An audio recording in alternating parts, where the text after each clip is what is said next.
You are about to leave your home. Forget your bills, forget the traffic, forget the borders and the ground beneath your feet. In the next few minutes, we will take the longest journey a human can imagine. A journey of 6 billion kilometers through darkness, fire, and ice. Welcome to our cosmic neighborhood. Welcome to the solar system. Everything starts here. The sun. It's not just a ball of light in the sky. It's a nuclear fusion monster that burns 4 million tons of matter every second. It makes up 99.8% of all the mass in our system.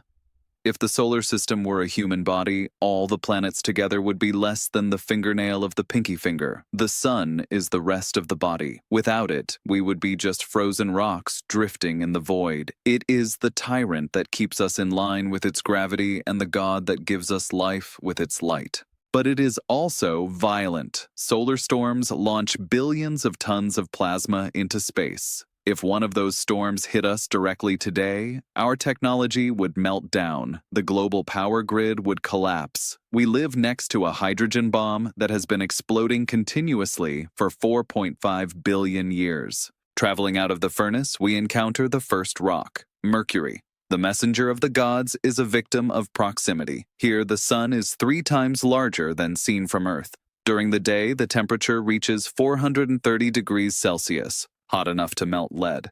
But Mercury has no atmosphere to hold that heat. When night falls, the heat escapes into space and the temperature plummets to 180 degrees below zero. It is the planet of the most brutal extremes. And ironically, in the deep craters of the poles where sunlight never reaches, there is ice. Frozen water just a few steps from hell. Next we see a shining jewel, Venus, the name of the goddess of beauty. But don't be fooled. Venus is Earth's evil twin sister.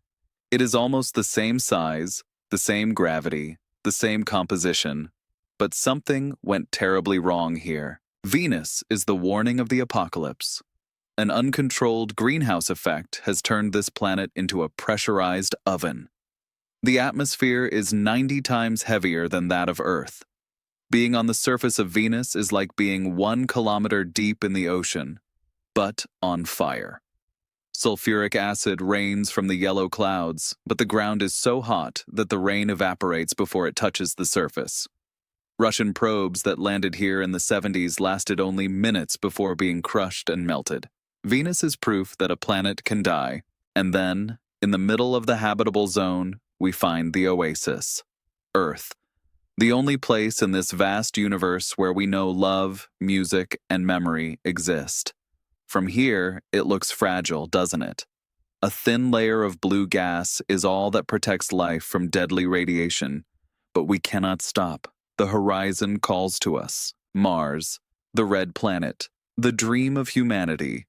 It is a world of rust, the iron in the soil oxidized, painting the planet with dried blood. But Mars has not always been this way. Billions of years ago, it had blue oceans, rivers, and a thick atmosphere, perhaps even life. Mars is the home of giants. There is Olympus Mons, the largest volcano in the solar system. It is 3 times the height of Mount Everest and is so wide that it could cover all of France. If you were at the top of it, you wouldn't even know you were on a mountain, as the base would be beyond the horizon. And Valles Marineris, a canyon that would make the Grand Canyon look like a scratch on the sidewalk. It cuts across the planet like a deep scar. Mars died when its core cooled, and its magnetic field stopped, allowing solar wind to sweep away its atmosphere. Today, lonely robots roam there searching for fossils of who we might have been. We left the rocky planets behind. We crossed the asteroid belt, a field of debris from a planet that never managed to be born because of the gravity of the giant that comes next. Get ready. We are entering the realm of kings, Jupiter. It is not a planet, it is a miniature solar system. It is so massive that all the other planets could fit inside it and there would still be space left. It has no solid surface.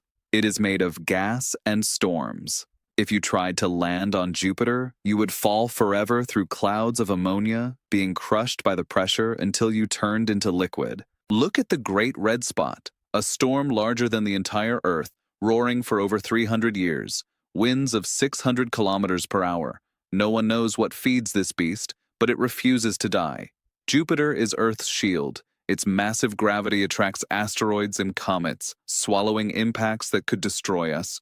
We owe our lives to this giant. But the true jewels of Jupiter are its moons. This is Europa, a striped ice ball, but beneath this frozen crust, there is a global ocean of liquid water. There is more water on Europa than in all the oceans of Earth combined. And at the bottom of this dark ocean, hydrothermal vents may be nourishing alien ecosystems right now. And the brutal contrast, Io, the most volcanically active world in the solar system. Jupiter's gravity crushes and stretches Io like a rubber ball, heating its interior through friction. Volcanoes spew sulfur hundreds of kilometers high. It is a world of fire orbiting a world of gas. We travel deeper into the dark. And then we see perfection. Saturn. No image, painting, or simulation does justice to the reality of this place. It is the crown jewel. The rings look solid and smooth from here, like a cosmic vinyl record. But come closer. The rings are chaos. Billions of pieces of ice, ranging from the size of a grain of sand to the size of a mountain. They are the remnants of a moon that came too close and was shattered by Saturn's gravity.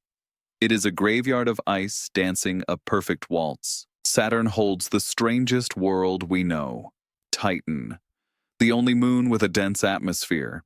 If you had wings on Titan, you could fly by flapping your arms as the gravity is low and the air is thick. It rains there, and there are rivers and lakes. But it's not water, it's liquid methane and ethane.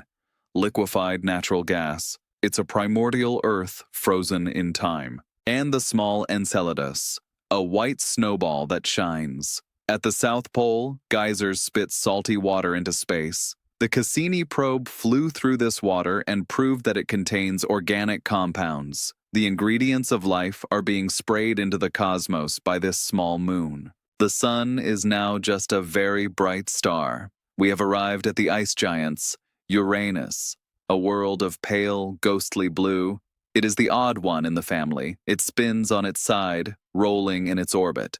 Perhaps in the beginning of time, a planet the size of Earth collided with it and knocked it over forever. It is a silent, cold world filled with methane. Your moon, Miranda, looks like Frankenstein's monster. Cliffs 20 kilometers high cut across the surface. It seems that the moon was broken into pieces and put back together wrong. The violence of the past is etched in the stone. But further away, Neptune, the windy brother. Here, the color is a deep, hypnotic blue. But don't let the color calm you. Neptune has the fastest winds in the solar system, blowing at supersonic speeds, breaking the sound barrier. Dark storms the size of continents appear and disappear. In the depths of Neptune and Uranus, the pressure is so insane that scientists believe it rains diamonds. The carbon in the atmosphere is crushed into crystal and falls like precious hail toward the core. An unreachable treasure. Neptune has a hostage. Triton, a giant moon that orbits in the opposite direction to the planet. This means that Triton did not form there. It was captured. It is a world stolen from deep space. Geysers of liquid nitrogen erupt on its frozen surface. Now, we enter true darkness. We are billions of kilometers from home. The light from the sun takes 5 hours to reach here. It is the realm of the Kuiper Belt. Thousands of frozen worlds, fossils of creation. And here we find the king of ice, Pluto. The world we learned to love, lost, and love again. When the New Horizons probe arrived here in 2015, we expected a dead rock. We found a living world. Pluto has a blue sky. It has mountains made of water ice as hard as granite. It has nitrogen glaciers that flow like rivers. And it has a giant heart-shaped feature on its surface. Literally, a sea of white nitrogen in the shape of a heart. Pluto has taught us that size doesn't matter. A dwarf planet can be geologically complex and fascinating. Your moon, Karen, is so large that they dance around each other, locked in an eternal gravitational embrace. Looking from Pluto, Karen never rises nor sets. It remains still in the sky, a silent sentinel. Beyond Pluto, the final frontier. It is where the Voyager probes navigate. Launched in the 1970s, they are the most distant human-made objects from Earth. They carry gold discs with sounds and images of our planet. A message in a bottle thrown into the cosmic ocean, waiting for someone to find it millions of years from now. Far beyond the Voyagers, there is the Oort cloud, the cradle of comets. A sphere of ice that surrounds the entire solar system, extending halfway to the next star.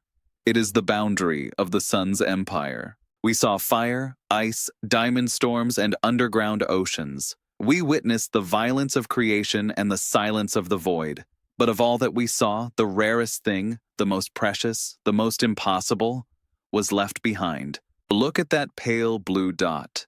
It's Earth as seen from Saturn.